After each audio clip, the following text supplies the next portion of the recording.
कुल इन कान आबाउकुम व अबनाउकुम व इख्वानुकुम व अज़वाजुकुम व अशीरतुकुम व अमवालुन इक्तरफ्तुमूहा व तिजारतुन तख्शौना कसादहा व मसाकिन तरदौनहा।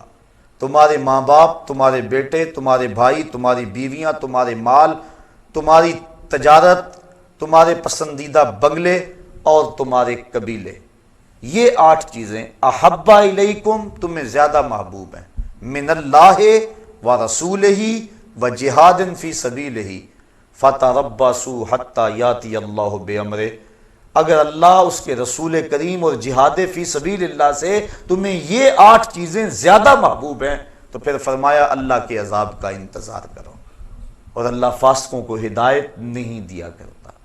अब इन 8 चीज़ों से जो ताल्लुक़ है और मोहब्बत का जो रिश्ता फितरी है, इस्लाम ने उसकी नफ़ी किए बगैर मुआजना का हुक्म दिया कि तुम एक पलड़े में इन 8 चीज़ों की मोहब्बत रख लो और एक पलड़े में अल्लाह, उसके रसूल करीम की मोहब्बत को रखो, जिहाद फी सबीलिल्लाह की मोहब्बत को रखो और फिर वज़न करो। अगर जिहाद फी सबीलिल्लाह, रसूल करीम और अल्लाह जल्ला शानुहु की मोहब्बत का पलड़ा वज़न पे है और ये इस मुकाबले में कोई हैसियत नहीं रखती 8 चीज़ें, तो फिर तशक्कुर के सजदे करो कि मालिक की करम नवाजी हो गई।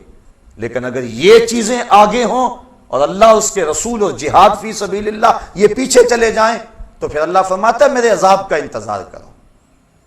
अब मैं और आपने अपने आप को अपने ज़मीर में खुद अदालत लगा के, तराजू गाड़ के हम देख सकते हैं कि हम किस समत हैं और हमारा वज़न किस पलड़े में जाता है।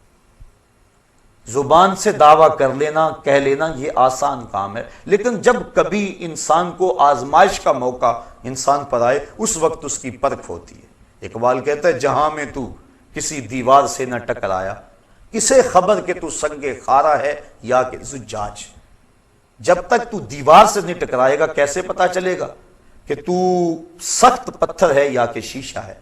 जब दीवार से टकराएगा तो पता चलेगा कि तू क्या है, शीशा है या पत्थर है। जब तक बंदा इम्तिहान गाह में नहीं आता, उतनी देर तक तो नहीं पता चलता। जब इम्तिहान गाह में आता है, उस वक्त पता चलता है क्या है। वैसे तो हर चमकती चीज सोना नजर आती है, लेकिन जब टेक्साली में डाला जाए, फिर पता चलता है सोना है या पीतल है। अब मैं और आप इम्तिहान गाह में अपने आप को खड़ा करके देखें कि उस वक्त जब मुसीबत बन जाए, एक तरफ अल्लाह, उसके रसूल और जिहाद फी सबीलिल्लाह हो और दूसरी तरफ ये रिश्ते हों और मुआजना करना पड़ जाए, उस वक्त हम किस समत होते हैं। एक सादी मिसाल ले लेते हैं। शादी का मौका था, अफराद खाना ने कहा उतनी देर तक मज़ा तो नहीं आएगा जितनी देर तक नीम बरहना लिबास में रस्म हिना के नाम से बेहयाई का मुजाहरा नहीं होगा। अब बंदा परेशान हो गया, क्या करूं। एक तो वो है जो परेशान ही नहीं होते, वो तो मुआवजा नहीं ना करते, छोड़ो उनकी। बंदा परेशान हो गया, अब क्या करूं। बेटियां कह रही हैं, बेटों की भी राय यही है, बीवी भी उसी पलड़े में वजन देती है। बूढ़ी माँ से पूछा, बाप से पूछो ना, क्या करें बेटा, बच्चों की बात माननी पड़ती है, नया जमाना आ गया, हम तो पुराने हो गए। अब बरादरी ने भी कहा कि तू अलग होना बरादरी से, ये तो सबके रसूम और आवाज है, तू को अलग नहीं आया। माल भी सर उठाता है कि इतनी दौलत नमाइश कब होगी, इतने बड़ा तजारती नेटवर्क, वो भी सर उठाया अंदर से उसने भी। भाइयों ने भी यही कहा, रिश्तेदारों ने भी यही कहा। ये जो सारे 8 के 8 रिश्ते थे, ये एक समत खड़े हो गए और दूसरी समत सूरा नूर की आयतें खड़ी हो गई।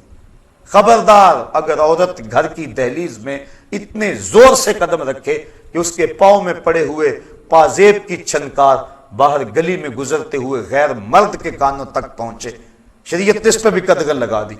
रसूल करीम की हदीस आ खड़ी हुई, रुब्बा कासियातुन आरियातुन यौमल क़यामा।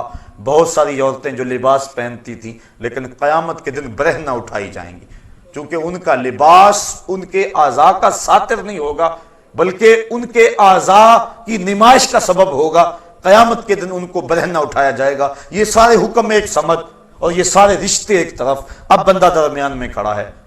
अब पता चलेगा ना कि वो जुबान से जो दावा इश्क़ रसूल करता था, मोहब्बत इलाही का जो दावा करता था, जो प्यार का दावा करता था, अल्लाह उसके रसूल से मोहब्बत का दम भरता था, अब वो किस समझ जाता, उसका वजन किस पड़े में जाता है। अगर वो कहता है कि अब क्या करूं जी, मजबूर हूं, हालात ऐसे हैं, कोई मानता नहीं है, اور خوبی اس راہ کا مسافر بن گیا تو ہم سمجھیں گے یہ زبانی جمع خرچ تھا. دعوی عشق رسول صرف زبان تک محدود تھا، اندر نہیں اترا عشق اس کے. اور اگر اس نے کہا میاں تیرے سارے رشتوں کو میں نے راضی کیا، تو کہتا تھا اگر ماموں ناراض رہا تو شادی کا مزہ نہیں آئے گا، چونکہ ماں کے چہرے پہ اداسی ہوگی. میں ساری رات ہاتھ جوڑ جوڑ کے اس کو منایا کہ نہیں. اگر چچا ناراض رہے تو لطف نہیں آئے گا، میں نے اس کو راضی کیا. فلاں ناراض رہا تو لطف نہیں آئے گا، میں نے سب کو راضی کیا، ہاتھ جوڑ جوڑ کے منایا، اور میں نے تیرے سارے رشتوں کو منا دیا. اور کیا گنبد خضرا کا مکین ناراض ہو جائے؟